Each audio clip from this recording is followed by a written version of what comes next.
Last video की discussion से आपको पता लग चुका है कि magnetic field due to a solenoid straight और पैरेलल होती है इनसाइड द सोलेनॉइड। सोलेनॉइड के बाहर कोई फील्ड नहीं होती है, एक बार और याद रखिएगा। वैसे अभी हम साबित भी कर देंगे। बच्चों, ये वीडियो बीच से डिस्कनेक्ट हो गया था, इस मारे हम रिकंटिन्यू कर रहे हैं। ये जो क्रॉस लगा हुआ है, इस क्रॉस का मतलब है करंट इनवर्ड है यहां से, और इन डॉट्स का मतलब है करंट आउटवर्ड है। ये पर क्रॉस पर डॉट का मतलब एक लूप से है, ऐसे 100 टर्न्स 200 टर्न्स हो सकते हैं। तो सोलेनॉइड की field due to superposition of individual coil की फील्ड की वजह से स्ट्रेट और पैरेलल होती है। अब हम यूज करेंगे एम्पियर का सर्क्यूटल लॉ क्या निकालने के लिए, magnetic field due to a solenoid.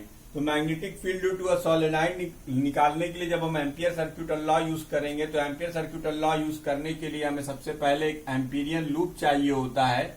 हमने यहाँ पर जो अपना एम्पीरियन लूप बनाया है वो एक रेक्टेंगुलर लूप है, जिसे आप ABCD के नाम से देख रहे हैं। आपको फिगर में क्लियर कट दिखाई दे रहा होगा, एक लूप है ABCD।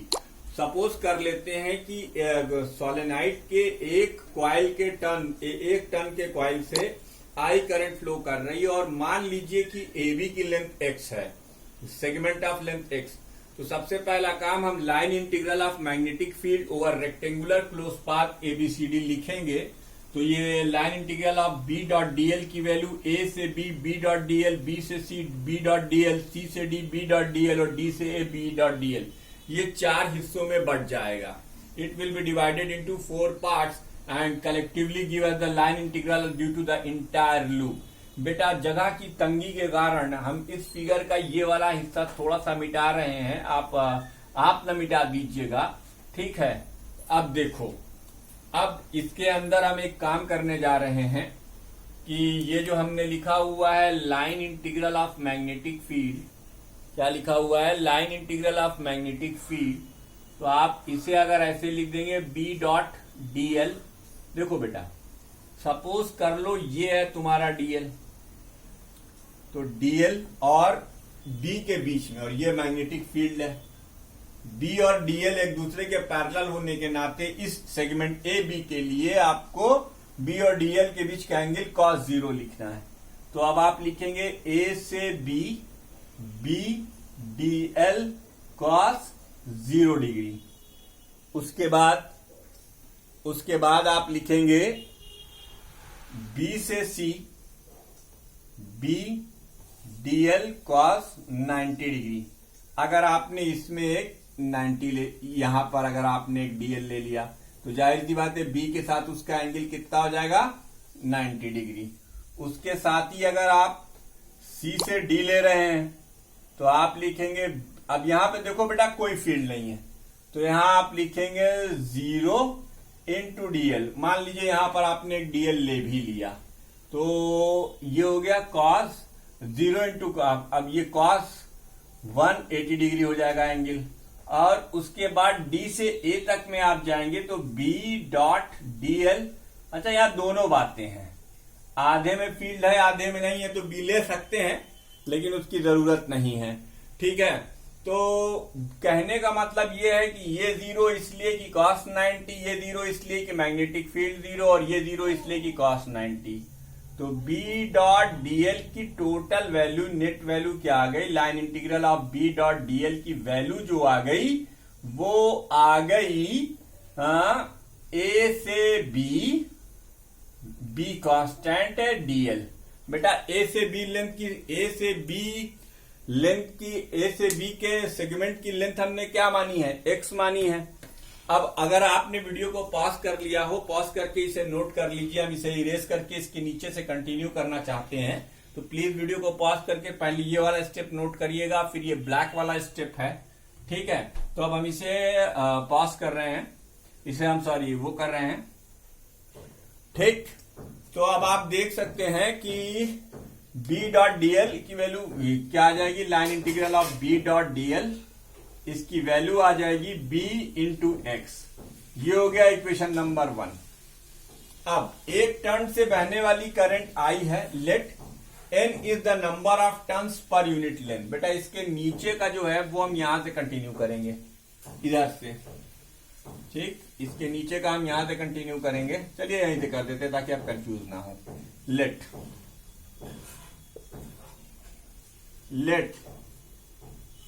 n is the total number of turns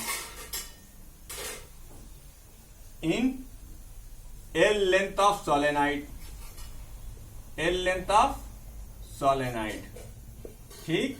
तो n की वैल्यू n/L, ये क्या है? Number of turns per unit length, number of turns per unit length, ये हो गया, ठीक है। अब जरा फिगर में ध्यान से देखो, ये जो तुम्हारा x लेंथ है, इस x लेंथ में कितनी करंट होगी? तो net current through length x, net current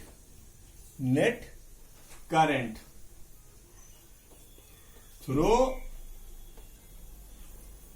length x, ये हो जाएगी बेटा I डैश की वैल्यू होगी n/L, total number of turns per unit length multiplied by length into I, her turn में बहने वाली करंट। अब बाई एम्पियर सर्क्यूटल लॉ, ये तो करंट थ्रू दिस सेगमेंट होगा, इसी सेगमेंट पर हम एम्पियर सर्क्यूटल लॉ लगा रहे हैं, तो अब हम लोग लिखेंगे by ampere सर्क्यूटल law, by ampere सर्क्यूटल law. Ampere सर्क्यूटल law से आप कह सकते हैं B डॉट DL की वैल्यू होगी μ0 टाइम्स I डैश। ये हो गया इक्वेशन नंबर 2। आपने दो इक्वेशन माने, इक्वेशन 1 और इक्वेशन 2। अब इक्वेशन 1 और इक्वेशन 2 को आप क्या करिएगा, इक्वेट कर दीजिएगा, इक्वेटिंग 1 एंड 2। अब मैं ये फिगर पूरी तरीके से मिटा रहा हूं क्योंकि इस फिगर की अब जरूरत नहीं है, तो ये फिगर अब हम मिटा दे रहे हैं और यहां पर हम बाकी का स्टेटमेंट कर रहे हैं। इसके बाद आपको यहां आना है, इसके बाद आपको यहां आना है, तो आप यहां देख सकते हैं इक्वेटिंग 1 एंड 2, 1 और 2 को इक्वेट कीजिए, इक्वेटिंग 1 एंड 2। 1 और 2 को जब आप इक्वेट करेंगे तो आप देखेंगे कि एक तरफ से आपको दिखाई दे रहा है B इंटू एक्स और एक तरफ से आपको दिखाई दे रहा है mu dash into i dash, mu naught into i dash. बेटा आई डैश की वैल्यू रिटर्न करो, mu naught times n/L into x into i. तो देखो बेटा x से x कैंसिल हो जाएगा, तो B एक्सियल सोलेनाइड की जो फार्मूला आ रहा है वो आ रहा है μ0 n/L इंटू आई। ये सोलेनाइड की फील्ड का फार्मूला है, लेकिन ये फार्मूला हर जगह एप्लीकेबल नहीं है। दिस इज एप्लीकेबल इफ ये जो सोलेनाइड की लेंथ है ये रेडियस के कंपैरिजन में बहुत बड़ी होनी चाहिए। यानी अगर लेंथ मीटर्स के ऑर्डर में है तो फिर रेडियस जो है वो मिलीमीटर के ऑर्डर में होनी चाहिए। इतना अगर छोटा है तो फिर आप एक्सियल पॉइंट पर मैग्नेटिक फील्ड का फार्मूला ये लिख सकते हैं। Outside the solenoid magnetic field 0 होती है, ये मैंने आपको क्वालिटेटिवली भी बताया और यहां से आपने क्वांटिटिवली भी सीखा। एक चीज और बता दूं, at the end of the solenoid, at the end of the solenoid, at the end of the solenoid B end की वैल्यू जो होगी वो होगी mu naught 1/2 mu naught n/L into i. इसके बाद आता है टोराइड। टोराइड आपके सिलेबस से हटाया जा चुका है, टोराइड आपके सिलेबस में नहीं है, इसलिए हम टोराइड नहीं पढ़ाएंगे। टोराइड आपके सिलेबस में नहीं है इसलिए टोराइड हम आपको नहीं पढ़ाएंगे। अब हम डिस्कस करेंगे motion of charge particle in uniform electric and magnetic field, motion of charge particle in uniform magnetic and field. लेकिन उससे पहले हम डिस्कस करेंगे एक और चीज, एक और इंपॉर्टेंट टॉपिक जिसे आप कहेंगे मैग्नेटिक लॉरेंट फोर्स या लॉरेंट फोर्स। ठीक है, तो इसको ये एक्सप्रेशन आप नोट कर लीजिए, याद रखिएगा। टोराइड आपके सिलेबस में नहीं है इसलिए मैंने आपको नहीं पढ़ाया, याद रखिएगा ये बात। आगे बढ़ते हैं। अब एक नया टॉपिक आपके सामने आने जा रहा है। वीडियो को पॉज करके आपने नोट कर लिया होगा। तो एक नया टॉपिक आपके सामने आने जा रहा है। नेक्स्ट टॉपिक जो आपका है वो है motion of charge particle, definition of B. चलो आइए अब हम बी को क्वांटिटिवली डिफाइन करते हैं। Force experienced by charged particle in B when in motion, when it is in motion, when it is in motion। यहीं से हम डिफाइन करेंगे लॉरेंट फोर्स। ठीक है, force experience by a charge particle in magnetic field when it is in motion. क्योंकि तुमको यार हम बी पहले बता चुके हैं, हालांकि मेरा तरीका यहीं से स्टार्ट करने के लिए होता है डेफिनेशन ऑफ बी। आओ हम तुमको क्वालिटिवली एक डेफिनेशन सिखाते हैं बी की। Consider a particle, consider a particle of mass m and charge q moving with velocity v entered into a region experiences a force, deflecting force, a deflecting force F such that, ठीक, एक charge particle है जो v velocity से move कर रहा है, जिसका magnitude m है चार्ज का और मास उसका m है। किसी रीजन में एंट्री लेने पर वो एक फोर्स एक्सपीरियंस करता है जो कि इस तरीके से है, F directly proportional to Q। आप जानते हैं ये मैग्नीट्यूड ऑफ चार्ज। अगर केवल यही फोर्स एक्सपीरियंस करता तो वो फोर्स इलेक्ट्रिकल होता है। नहीं बेटा, जहां जो डिफ्लेक्टिंग फोर्स है अगर वो डायरेक्टली प्रोपोर्शनल टू वी भी हो जाए, और थर्ड अगर F directly proportional to sine theta हो जाए, where theta is angle between velocity vector and specific direction of reason.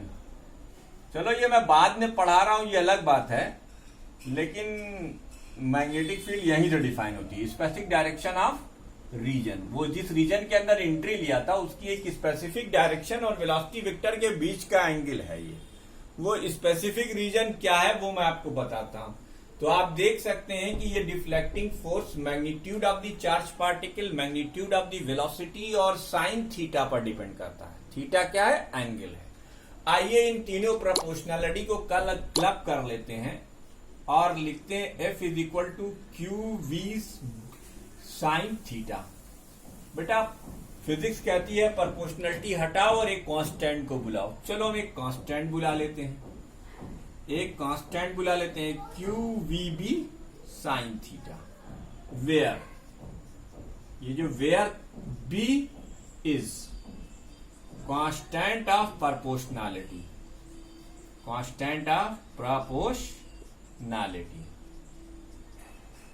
and known as magnetic field।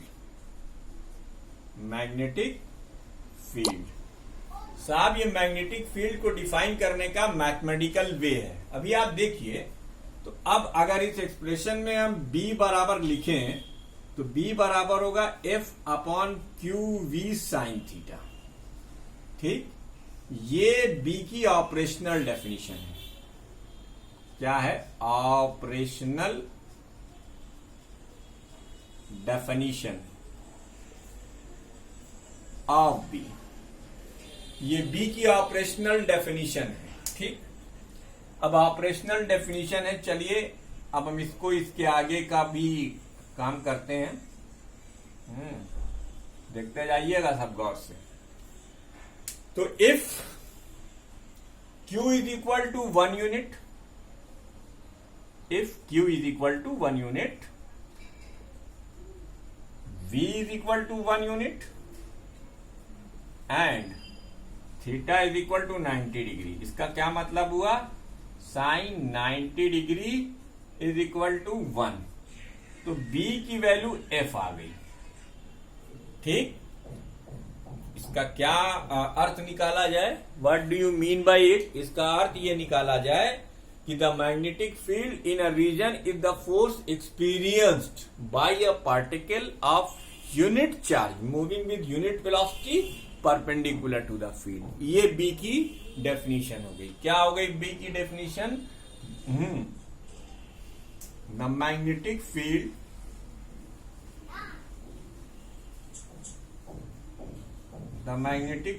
is the force experienced by the charged particle. The magnetic field is the force experienced by the charged particle of unit magnitude. Unit magnitude moving with unit velocity. Moving with unit velocity perpendicular to the magnetic field. ये इसकी operational definition भी हमने आपके सामने लिख दी। तो video को pause कर इसको नोट कीजिए। अब आओ, इसमें बहुत सारा खेल है, लेकिन मैं खेलूंगा नहीं आप लोगों के लिए, क्योंकि कि टाइम बहुत कम है हमारे पास और हमको बहुत सारा काम करना है, तो इसलिए बहुत डिटेल तो नहीं जाएंगे। तो ये अभी ये डेफिनेशन नोट कर लीजिए वीडियो को पॉज कर और उसके बाद हम लोग आगे बढ़ते हैं। अब देखिए, इसमें जो हमने एक फोर्स लिखा है F is equal to Q V B sine theta, अब इस पर चर्चा करेंगे। तो बी डिफाइन हो गया। चलो 2-3 बातें और बता देते हैं बी के बारे में। बी के बारे में 2-3 बातें और बता देते हैं। क्या?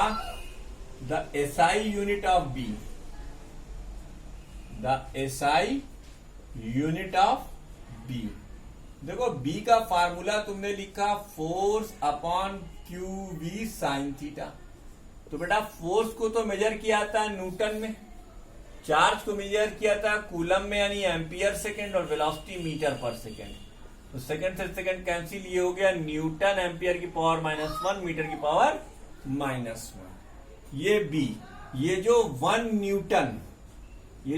न्यूटन पर एम्पियर मीटर है, इसी को हम लिखते हैं 1 टेस्ला।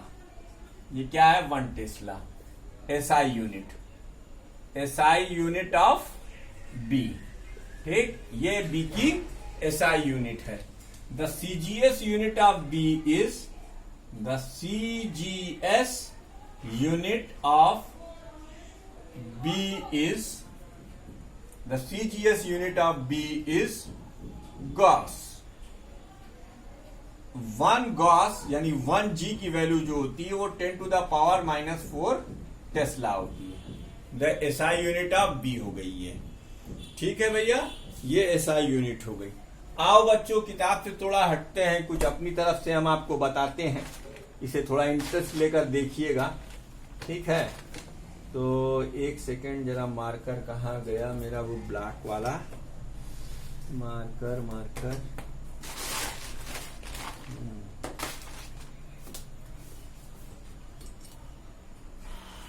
देखिए, ये जो आपने फोर्स लिखा हुआ है, इसको हम लिखते हैं मैग्नेटिक लॉरेंज फोर्स। इसको देने वाले, इसको इंट्रोड्यूस करने वाले साइंटिस्ट का नाम था लॉरेंज। इसको कहते हैं मैग्नेटिक लॉरेंट फोर्स। तो मैग्नेटिक लॉरेंट फोर्स किसी मूविंग चार्ज पार्टिकल पर लगता है मैग्नेटिक फील्ड में। तो मैग्नेटिक लॉरेंट फोर्स जो है वो हो जाएगा Q V B sine theta. बेटा आपको अगर 11th क्लास का वेक्टर याद हो तो 11th क्लास में याद करिए, मैंने आपको वेक्टर जब पढ़ाया था तो वेक्टर पढ़ाते समय मैंने आपको एक चीज बताई थी कि अगर दो वेक्टर के बीच में साइन का एंगल हो तो हम वहां पर क्रॉस प्रोडक्ट डिफाइन कर सकते हैं, एफएम। ये देखिए साहब, एफएम का क्रॉस प्रोडक्ट कैसे डिफाइन होगा, Q into V cross B, क्योंकि कि वी भी एक वेक्टर है और बी भी एक वेक्टर है। FM is equal to Q V cross B. अब ये जो FM is equal to Q V cross B आपने निकाला है, इससे आप बहुत सारी बातें डिस्कस कर सकते हैं। ठीक, तो वीडियो को पॉज कर इसको नोट कर लीजिए ताकि हम इसके आगे आपको कुछ और बताना चाहेंगे। पहली सबसे इंपॉर्टेंट बात यह है कि FM is always perpendicular. FM is always perpendicular. FM is always perpendicular to the plane formed by V and B। FM V और B के बनने वाले प्लेन के परपेंडिकुलर होता है। अब अगर आपको कहीं इसका इस्तेमाल कर इसकी डायरेक्शन कैलकुलेट करना है तो चलो तुम ऑर्थोगोनल ट्रायड का सहारा ले लो। देखो वीडियो को पॉज करके इसे नोट कर लेना, ऑर्थोगोनल ट्रायड का सहारा ले लो। ऑर्थोगोनल ट्रायड याद आना चाहिए आपको, क्या होता है भाई। ऑर्थोगोनल ट्रायड में देखिए ये और ये तीन लाइन एक्स एक्सिस होता है। इसको हम यहां पर इंडेक्स फिंगर कह रहे हैं, इंडेक्स और फोर फिंगर। देखिए बेईमानी कर डाली हमने, कहा ऑर्थोगोनल ट्रायड और तीन हाथ, ये लेफ्ट हैंड की 3 उंगलीज खोल दी। ठीक है, दूसरा आपका वाई एक्सिस है, दूसरा आपका वाई एक्सिस है।